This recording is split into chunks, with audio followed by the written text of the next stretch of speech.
Welcome to the story of immortality. You're about to enter a magical world.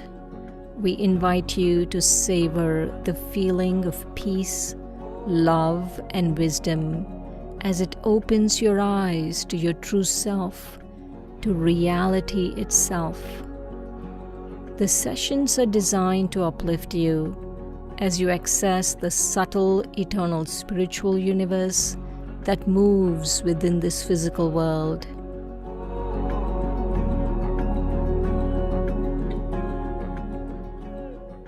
To take maximum benefit from this series, we recommend the following important tips. Sit in a quiet place where you can be alone for an hour.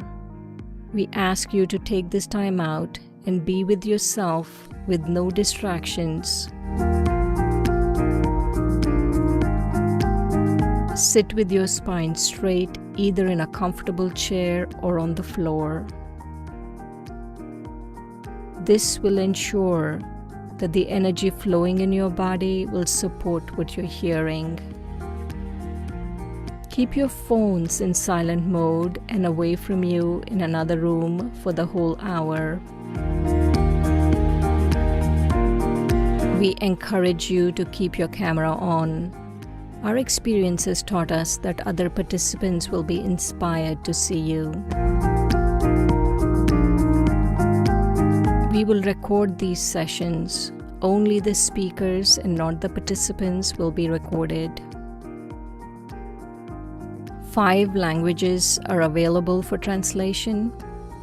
To select a language, click on the interpretation button and then you can opt for Hindi, Spanish, French, Telugu, or Tamil by clicking on one of them. This is our registration link. It is not mandatory, but if you would like to receive the recordings and other information, then do register.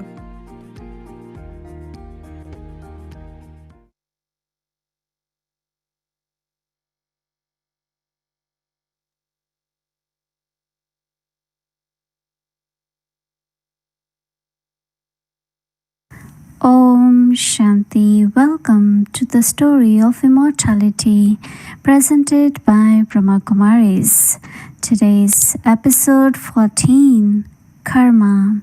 So now we will see the flow of today's program, and then Sister Shireen will be with us and she will introduce us our today's guest speaker.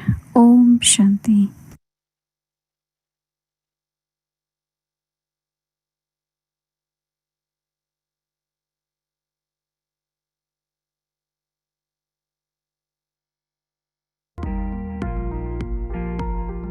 This program, The Story of Immortality, will enlighten you through insights,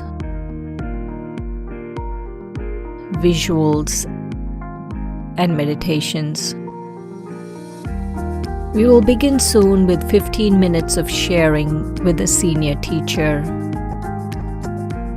Then Sister Shireen or Sister Dorothy will make a 30-minute presentation, interspaced with 2 meditations that unwrap the book. Lastly, we will address questions from participants for 10 minutes.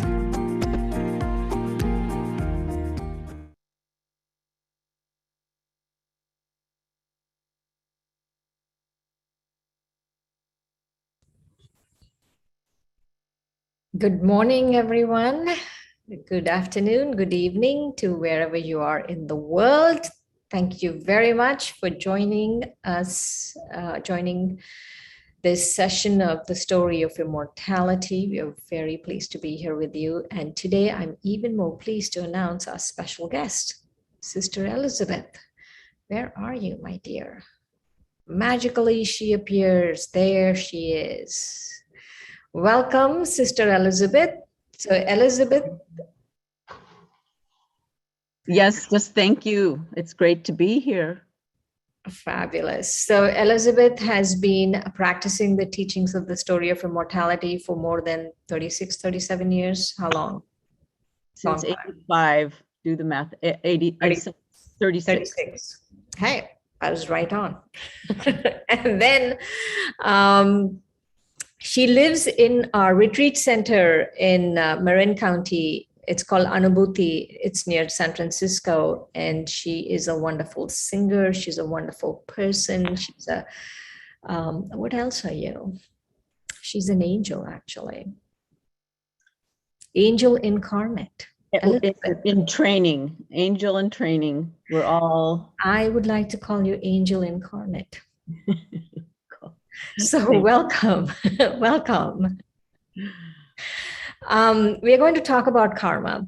So they had a explanation of karma yesterday, and today they will have further deepening of the concepts of karma. And so anything you say will be held against you that you have taught them about karma. So be careful. So tell me. It's a deep topic. I mean, you could have several sessions on karma, on the different aspects of karma. Yes, yes. So tell me, when you first heard karma, what did you think?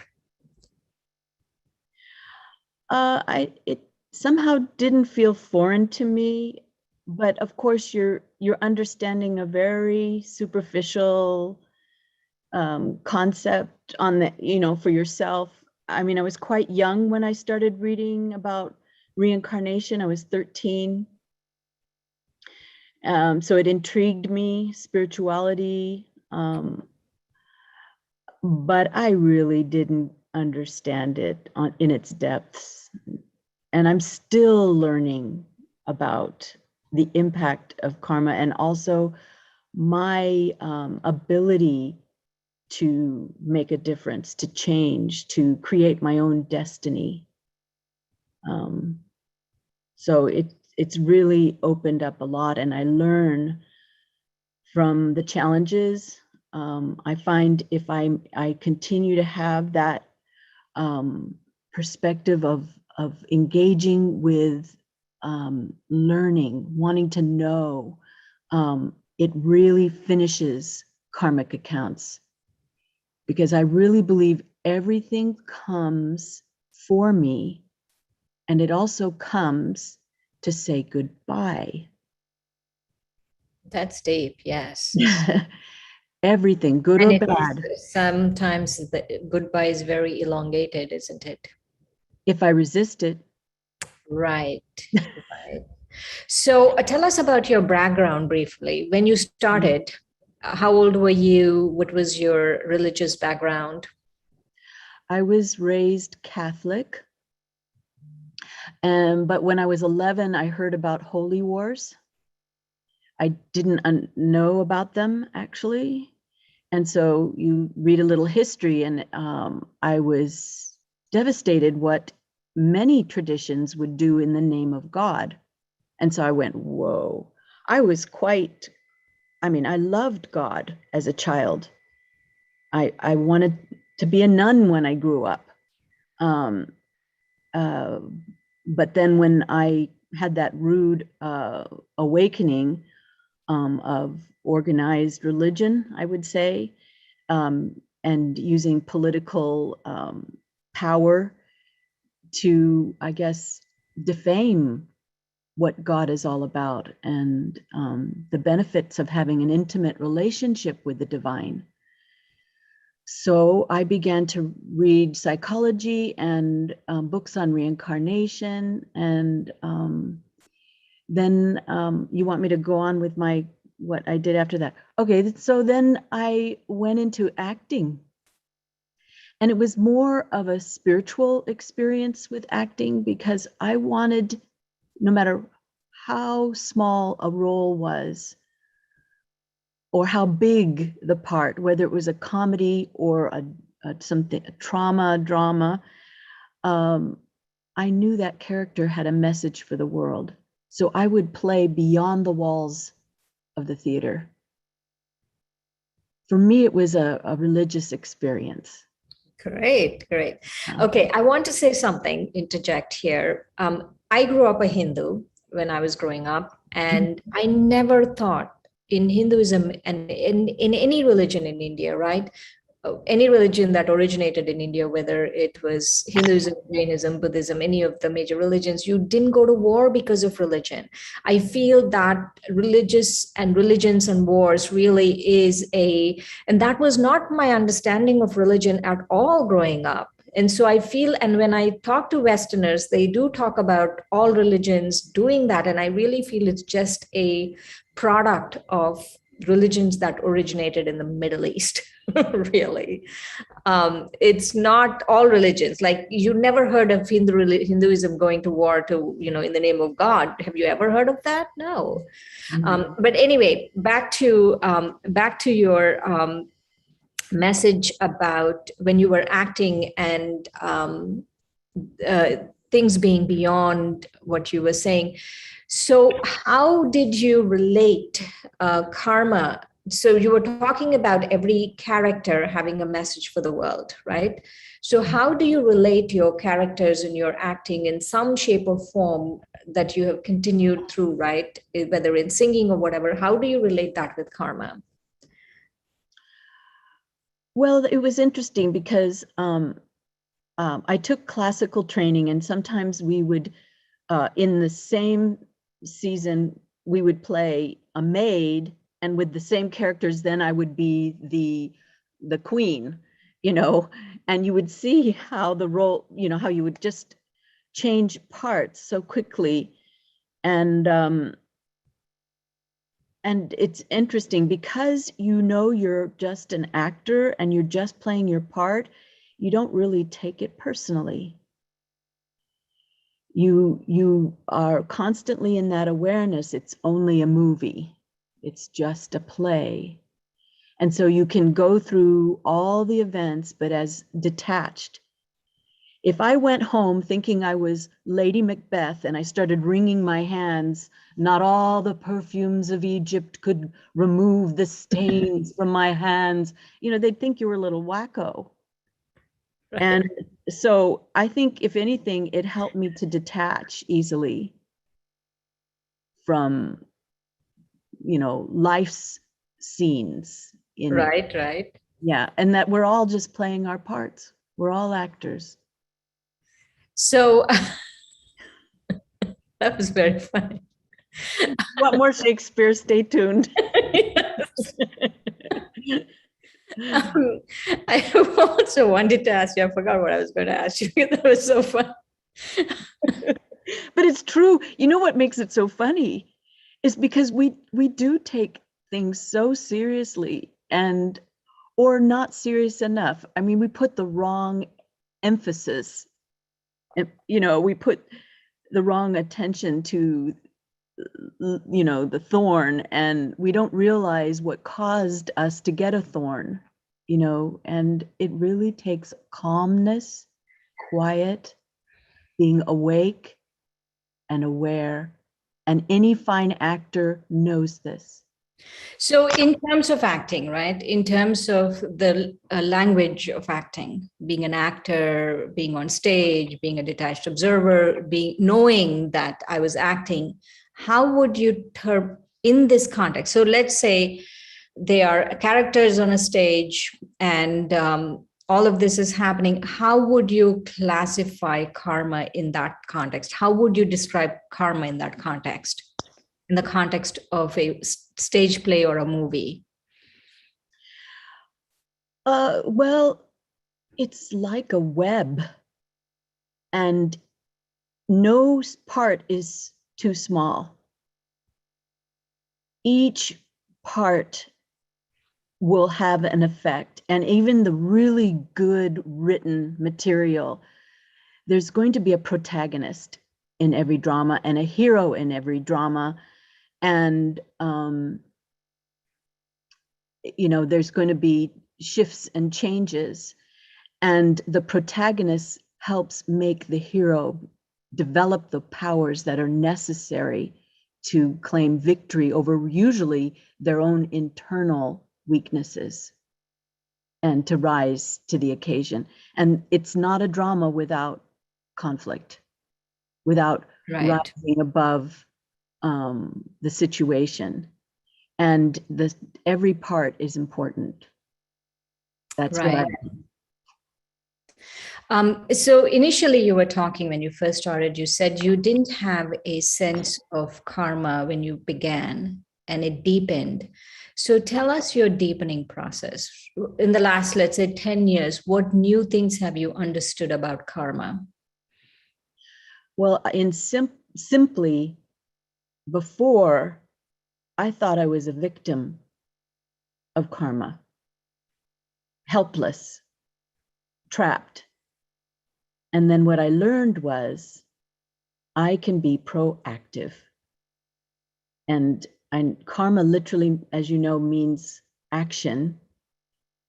But to be proactive for a positive outcome, I didn't know that I could create my own destiny.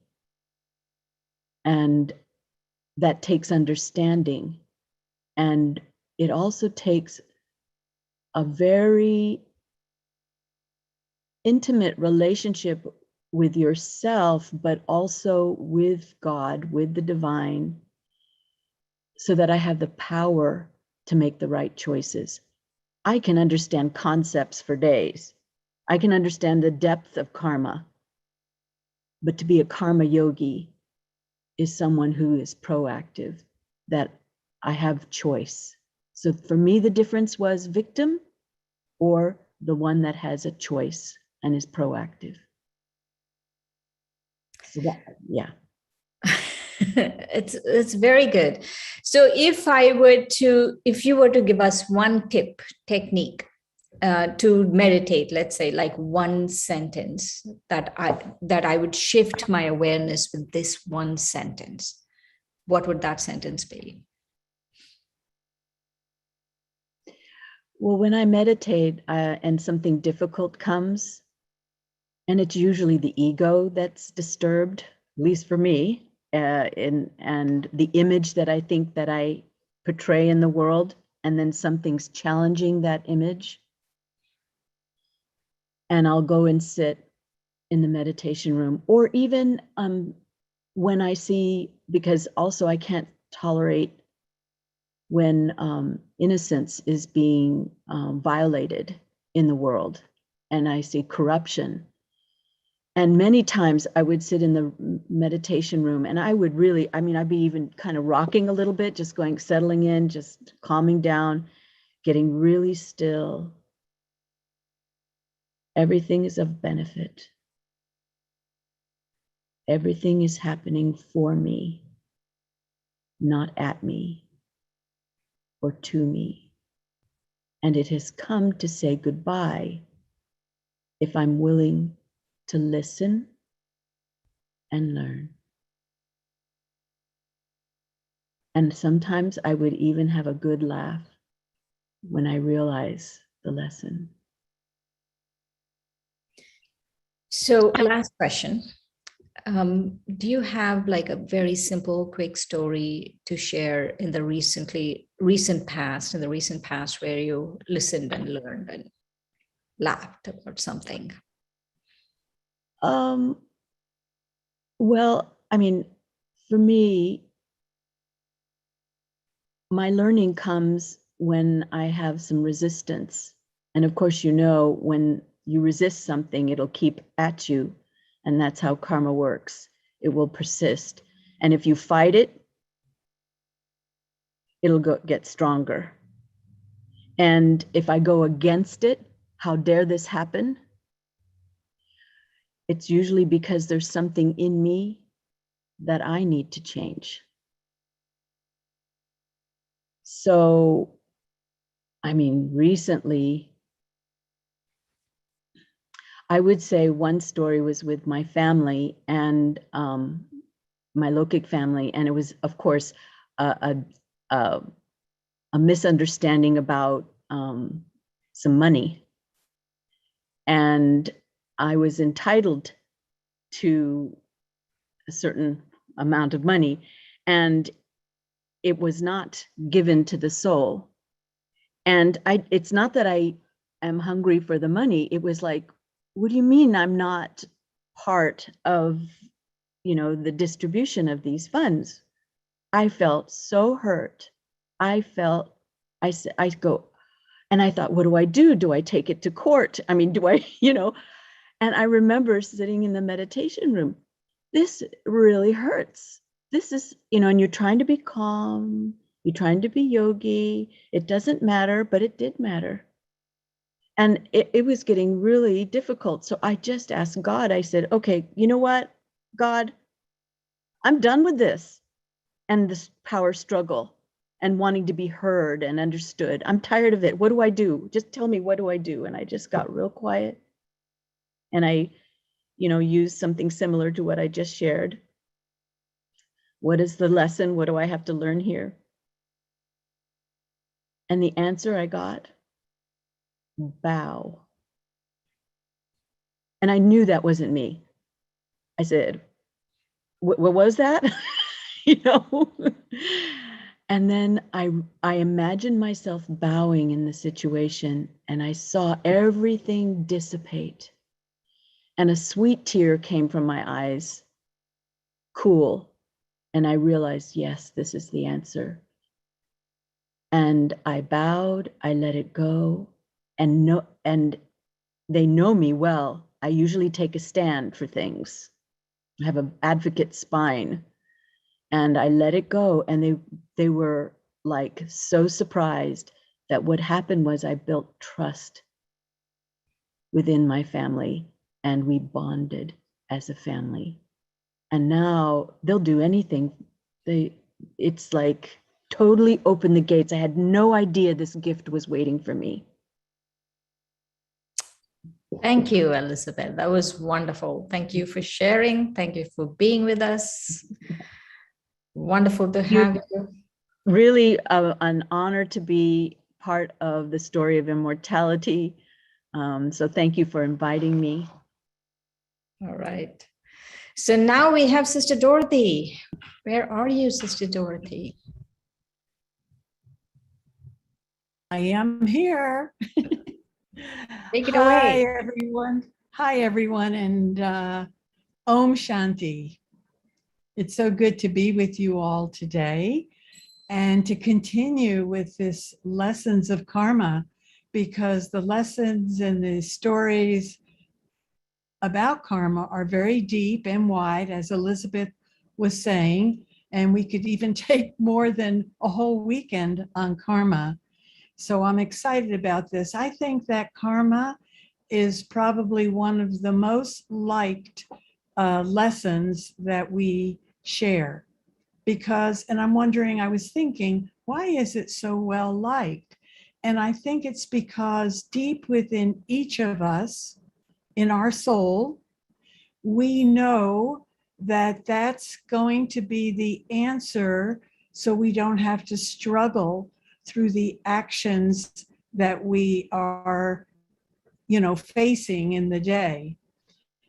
And something else that Elizabeth said, she was an actress, and by the way, she still is. But we all are actresses and actors. In that, I was thinking, we act so differently. We have different roles with whoever we come in contact with. When I go and I'm talking to my brother, it's quite different than when I talk to my sister. It's quite different if I talk to a child or if I talk to my superior here. And so we have so many different roles that we play, but we're not going to hesitate anymore, because now we are going to start with our lesson. So,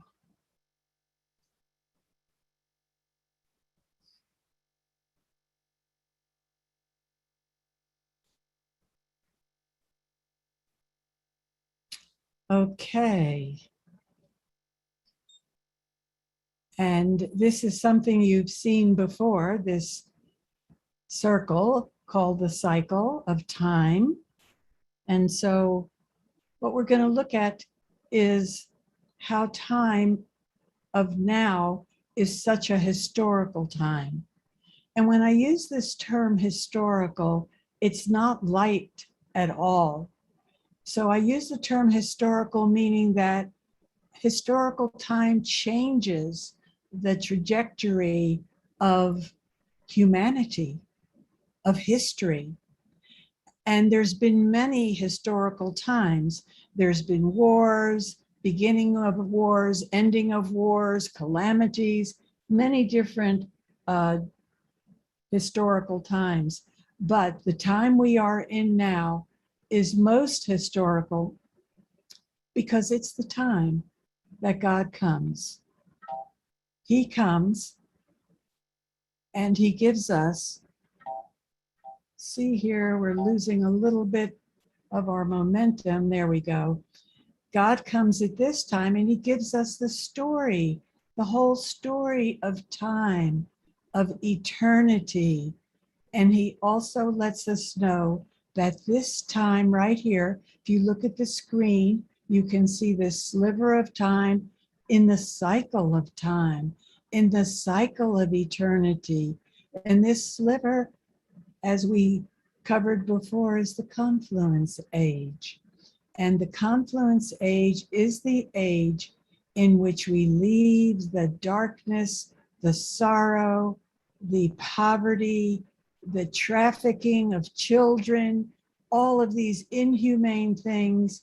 The confluence age is a time when we plant new seeds for new growth and a new way of being into the golden age, so that we can have the rewards of the whole cycle.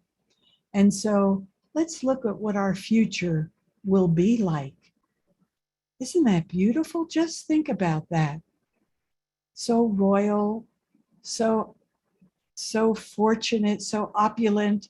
There's such richness, but I mean richness, not just of wealth, but that's certainly there. There's nothing we need in the golden age, but spiritually, we are so full, and our actions are a reflection in the outer world of the quality of awareness you have within.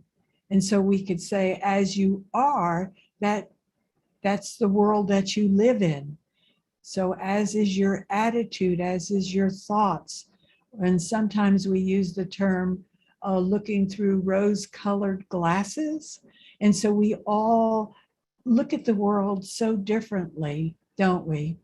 So we can draw our line of fortune with the pen of our elevated awareness and elevated actions.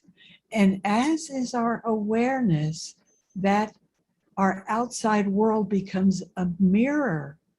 Yes, a mirror of our awareness. And so God comes at this time to teach us elevated awareness and elevated action.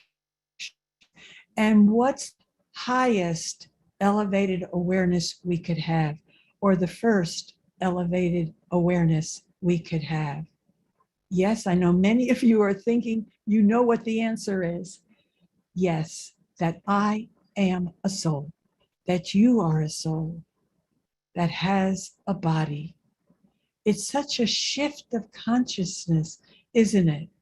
It's just simply change your consciousness. And this is what we do in the confluence age. But where are we today? Well, we could see there's depression, there's anger, there's greed, there's labor, and there's all of these things that set us apart. Name, fame, religion, caste, wealth, position. My goodness. We have to think, how did we get here? Well, as the quality of the world began to weaken, remember that law of entropy? That everything goes from order to disorder. The bodies we're in are getting older. The cars we drive, yes, everything. in the physical dimension goes through this process of weakening. Well, how did we become weak if we're spiritual beings?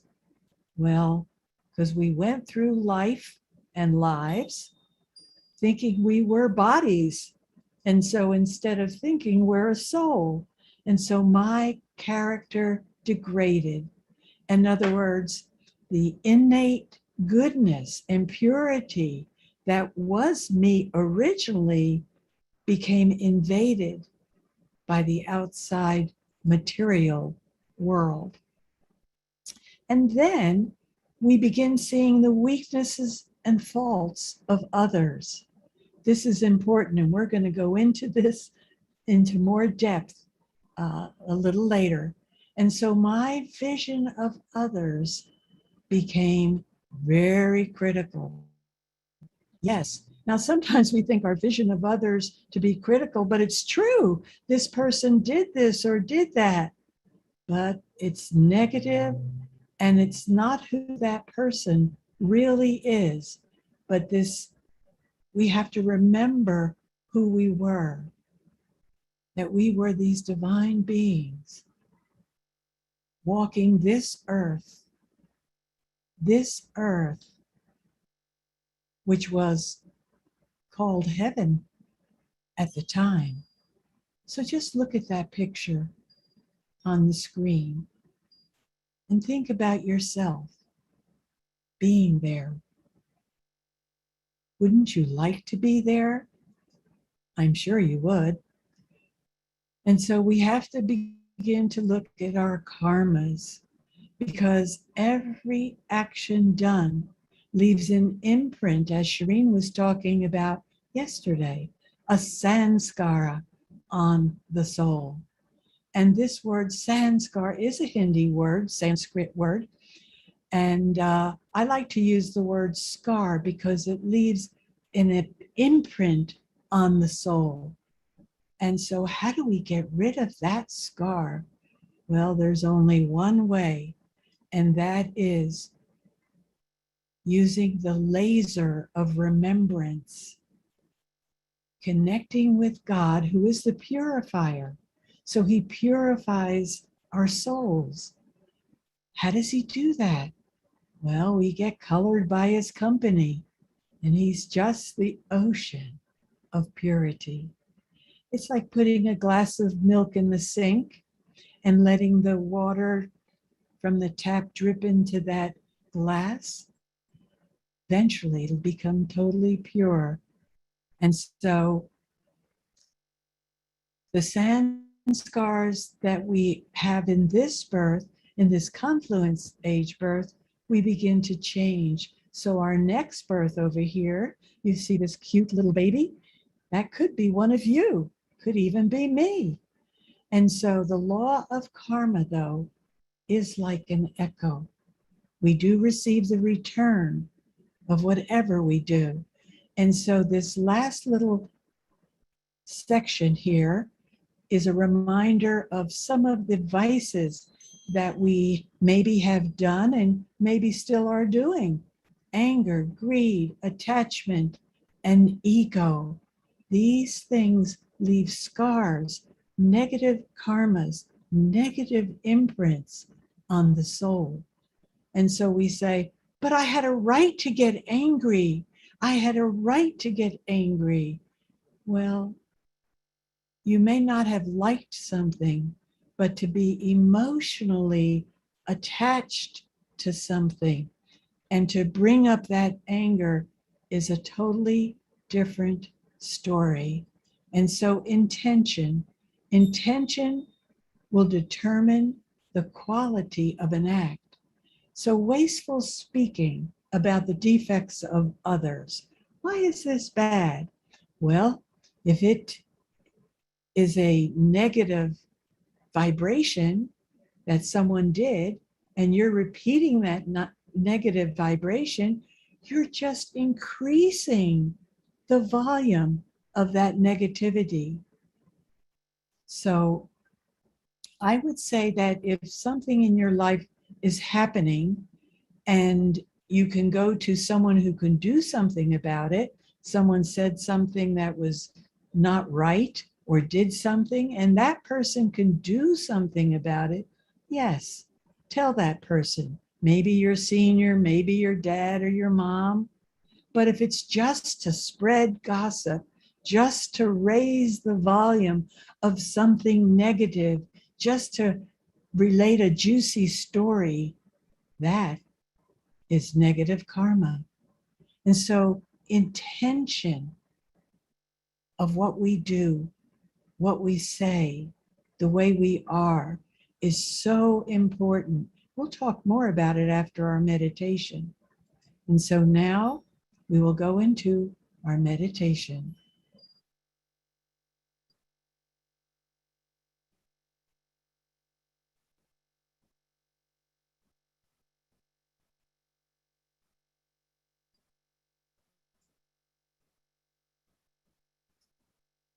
Time is calling us, and time waits for no one.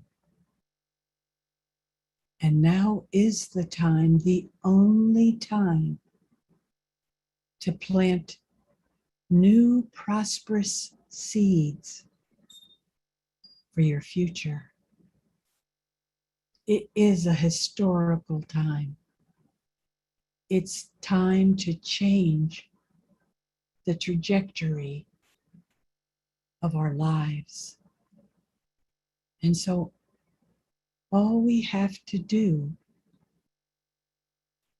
is simply change your consciousness. Change your consciousness. Know yourself.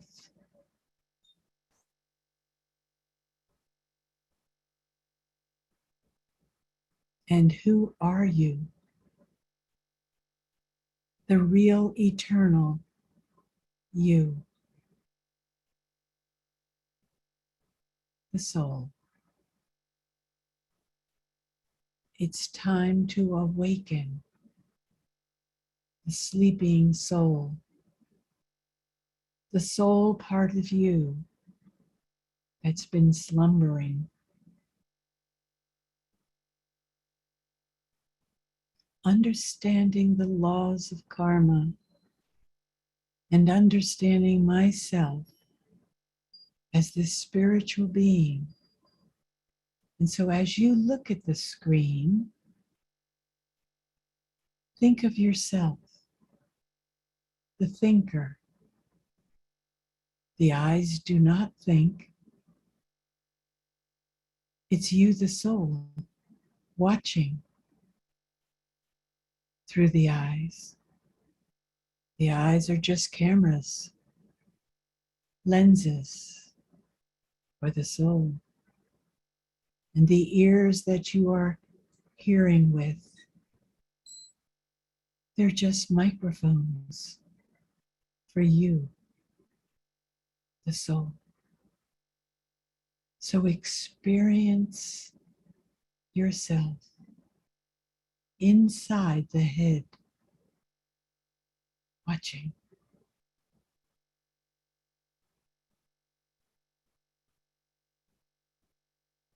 Be still. Be silent. Be with yourself. And then connect with your purifier Father, the source of all goodness.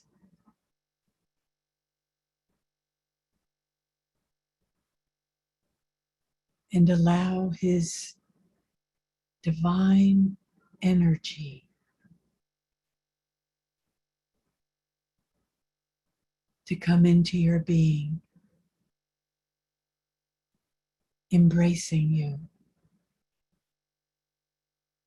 nourishing you.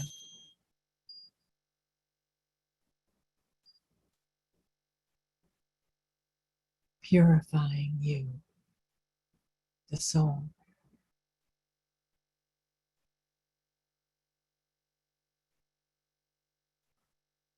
Just you, the soul, the one inside the body, being with your spiritual father, the father of your soul. Open your mind, open your heart, and just be who you were meant to be, a soul with a body.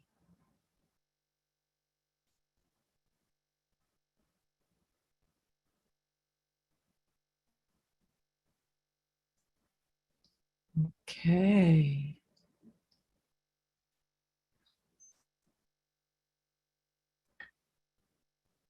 So I hope you took benefit in that. I know I did. Every time I meditate, I take benefit in that. And so we're going to go on now with more of this delightful subject, karma, the significance of the present time and the effect it has on the future in relation to the mind, body, wealth, and relationships. So you can see two images on the screen.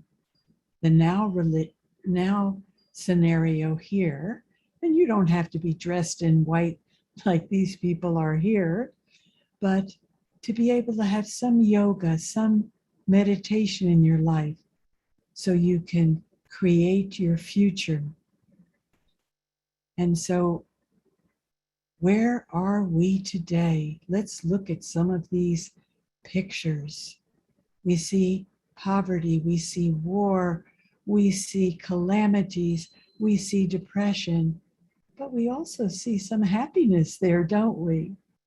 And so settling of karmic accounts happens in three ways. Individually, you clear your accounts personally. So maybe you break a leg or you have a disease. These things happen, and this is called settling your accounts of karma personally. But the way you settle the account, sometimes we get angry and we actually accrue more negative karma. Why did this happen to me? It shouldn't have happened to me.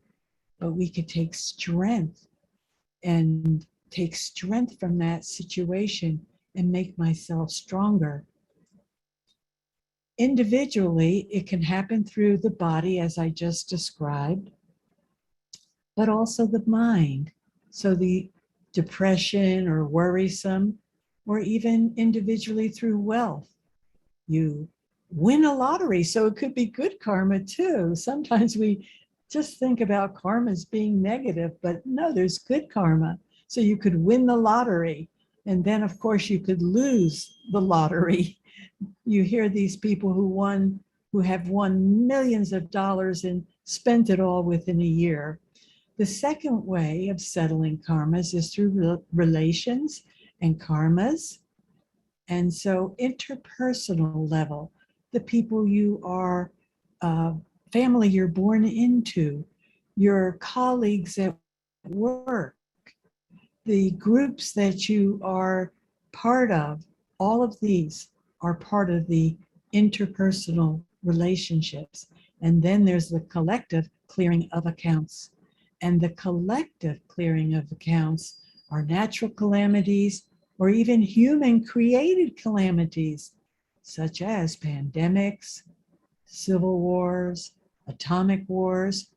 And so it's amazing to think about that. We had this year this collapse of this uh, condominium in Florida, and 100 people lost their lives. And understanding karma brings a lot of relief to the soul. And I don't have a question, well, how could that have happened to all those people, those innocent people? But I understand that it was a collective settling of karma. And you know what? Every one of those souls are perfectly happy. They're perfectly happy because the soul never dies. And so this is the time to connect with our purifier Father, to burn off all those negative karmas, those sanskars that we've collected in the soul through remembrance, so that we can go on. And so the way we settle the karmic accounts is very important too. So, not to experience them as obstacles, but as a spiritual progress. And I like this saying, a spiritual pill. Think of it as turning an illness, a virus, into strength, into the soul.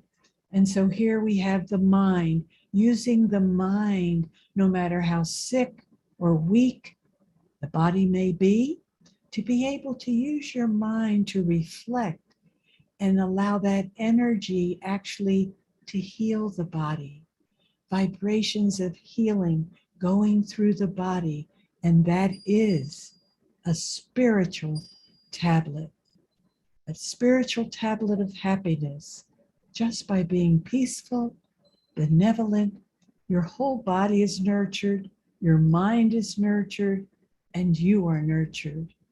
And so we have many relations that we come into contact with throughout the day, and to be able to approach all of these members that we come in contact, whether it's family, colleagues, friends, groups, but to remember to be in harmony with everyone we meet, and to develop this understanding of these people don't have to be like me. Let me just accept wherever everyone is, and let me approach every relationship with understanding, not that they have to be like me and think like me. And so creating your fortune through the mind is being and having the ability to remain cheerful. Understanding that there is benefit in every scene in the drama of life. And I think all of us can remember a time in our lives when we thought it was terrible what was happening. But later on, we saw it's a good thing that did happen. And wealth, to create wealth, we have to make sure we don't misuse wealth. And so creating the fortune through a generous spirit and using your monies very wisely. And then creating karmas through service. To create a fortune through spiritual service is an elevated action. And so I would like to point out that just being a peaceful soul is part of that service, spreading these vibrations of peace and bliss, and keeping that intention, that attitude of perfection inside yourself. And so the attitude should be such that your vision is always uplifting to everyone, no matter what. No matter what the other person is like, see them at their very, very best. Your attitude changes your vision, and your vision changes your world. And sometimes the attitude may not be heard, like through the words you say, but attitudes towards each other is always felt with the heart. And so the Father says, I, the Father, transform your consciousness with a small shift. You are not a body. You are a soul in awareness. And now we will have our next meditation.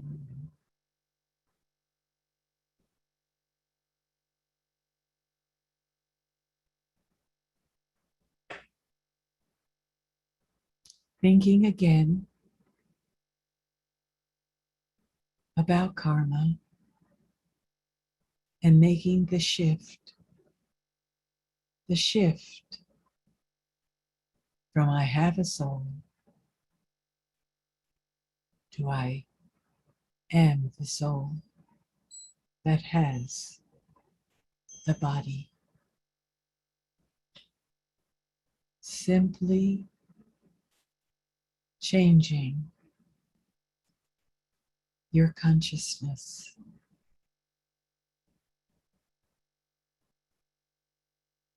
Know yourself.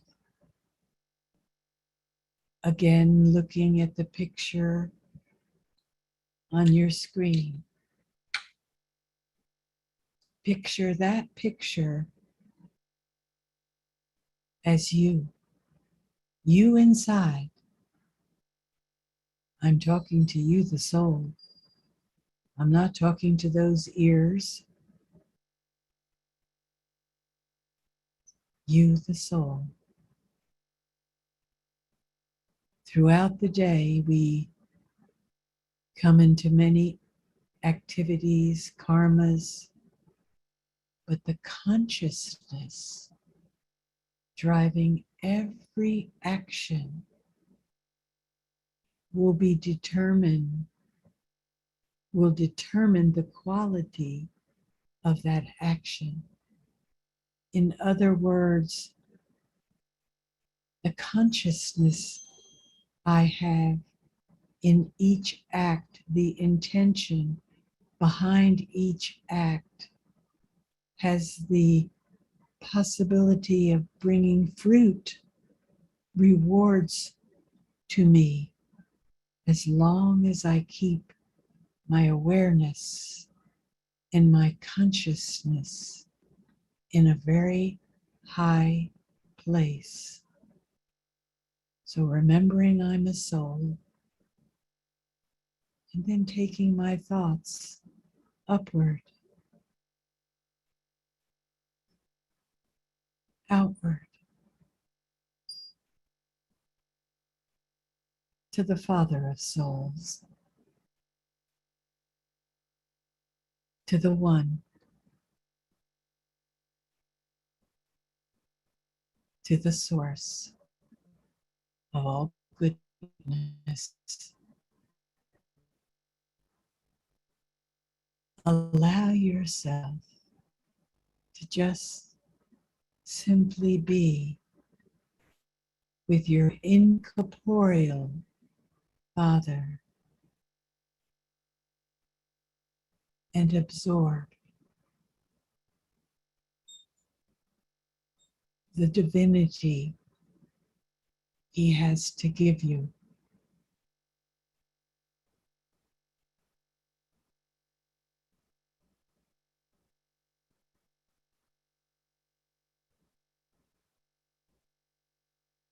Nothing to do, nowhere to go.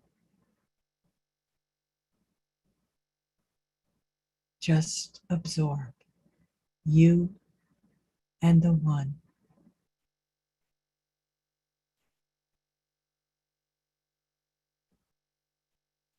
Embraced with love.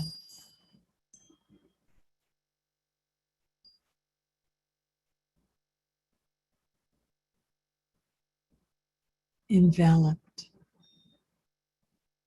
in safety.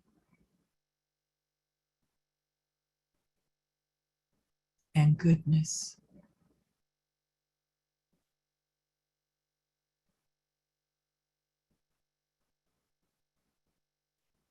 Making myself purer and purer by connecting with the purifier, so that my future becomes the very best.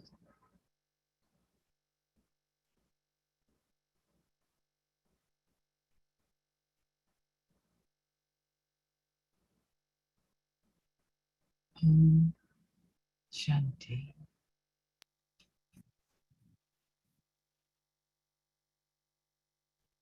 Thank you, Angel Sister. Wonderful meditation. So now I would like to invite you all to ask questions. Put your question in chat box, and our sisters, they will address your questions. So welcome, Sister Dorothy and Sister Cherie. Om Shanti, Dorothy Ben, that was wonderful. We have some questions from yesterday. Okay. So this one, love conquers all, but for some people, no matter how much love you show them, they continue to live with vices. For those people who have not been good or loving souls, will they be like that in their next life? Can their soul be changed from living with vices to living with virtues in this life or next life? Some can change, and sometimes it just takes longer for some to change. I can remember it took me some time to change where I am today than where I was 20, 30, 40 years ago. And so, yes, but the main thing is not to try to change the world or to think about changing others or to dwell on their defects or their vices, but just change myself. Just change ourselves, because that's when the world will change, that I become more positive. So worrying about someone's defects or vices, so I see them, okay, I will not deny it, but don't worry about it. Let it slide away. And actually, you can actually emerge the virtues that that soul may need and start putting the seed of the virtues that they're lacking into their own karmas. This is something very important you're mentioning, Dorothy Ben, that when we share anything, whether it's karma or anything, it's for self-application, not to apply to other people. Right. You know, Definitely. And I like that point, Sister Shireen, because when we become more loveful, more peaceful, that's radiating out into the world. But as soon as I start thinking about the negative, I'm not radiating charity. Excuse me.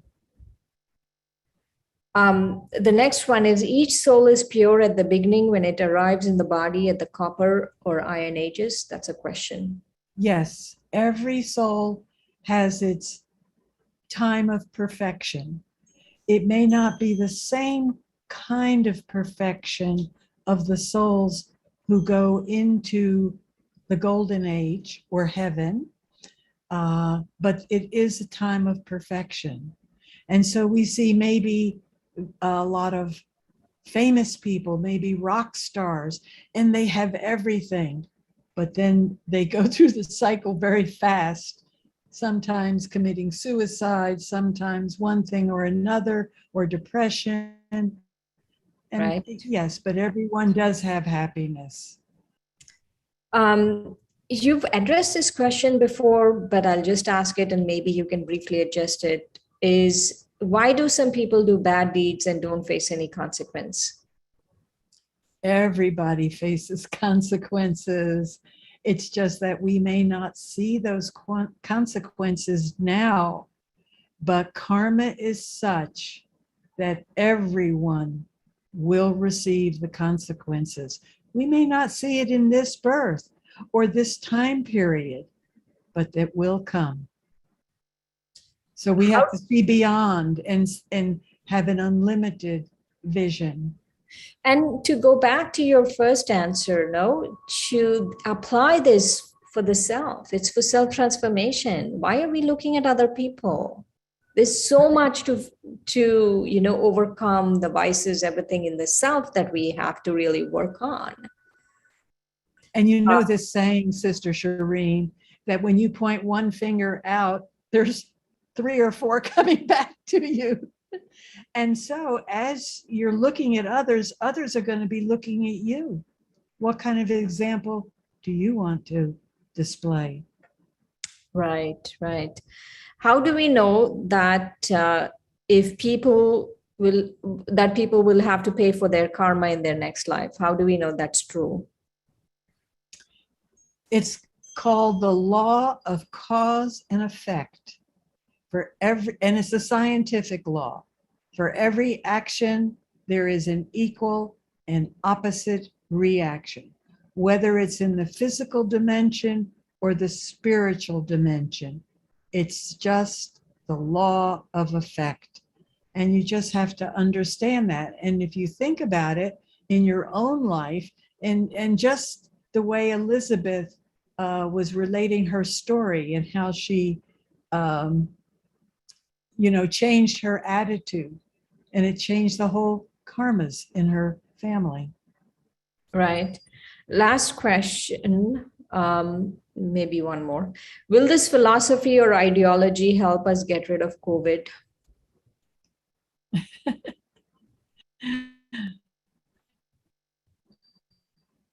This philosophy will make you stronger.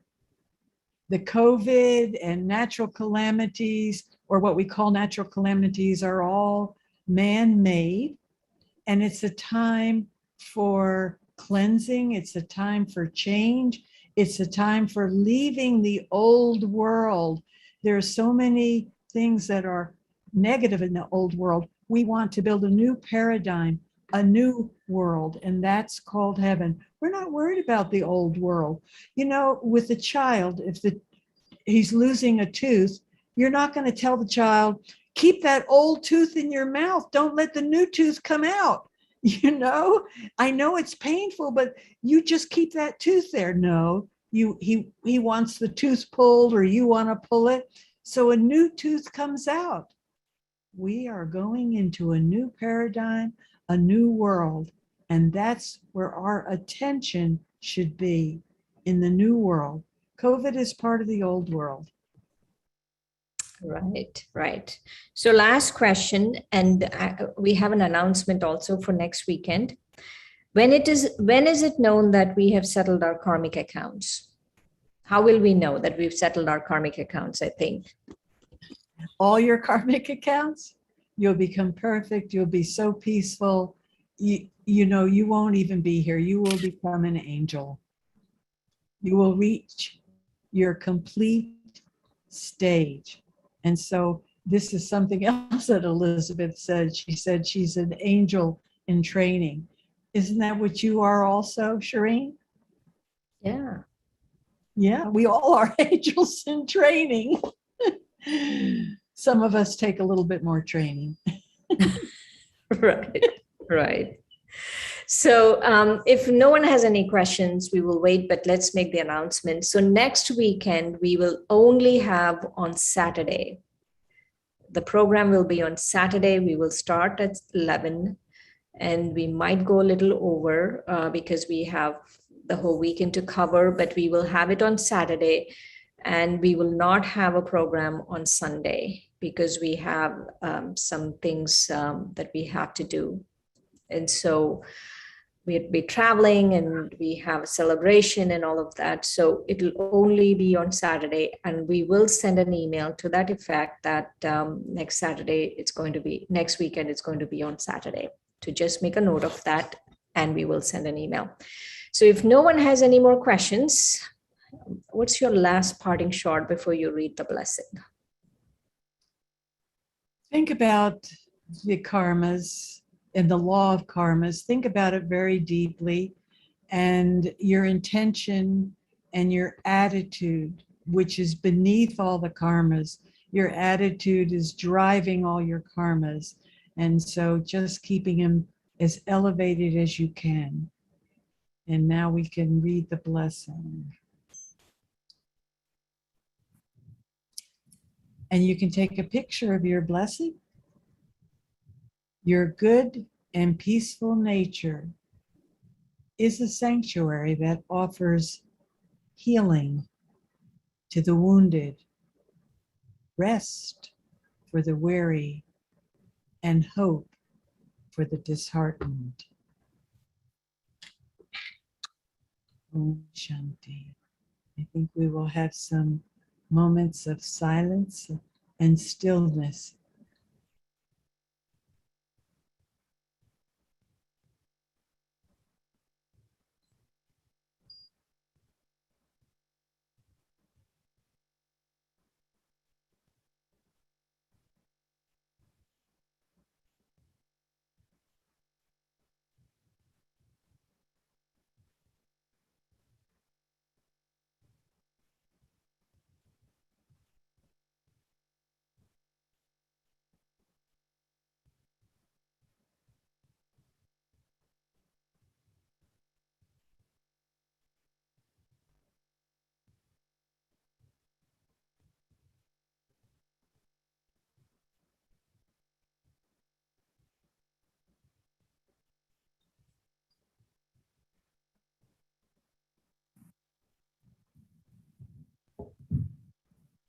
Om Shanti. Thank you everyone for being with us in this journey. And just to remind you all, as Sister Shireen shared, that from next weekend we will be only doing these episodes on Saturdays, not on Sunday. So please make a note of it. And here you are seeing our YouTube link, registration link, website link, and email address. So please make a note of it. Thank you. Okay, see you next weekend. Om Shanti.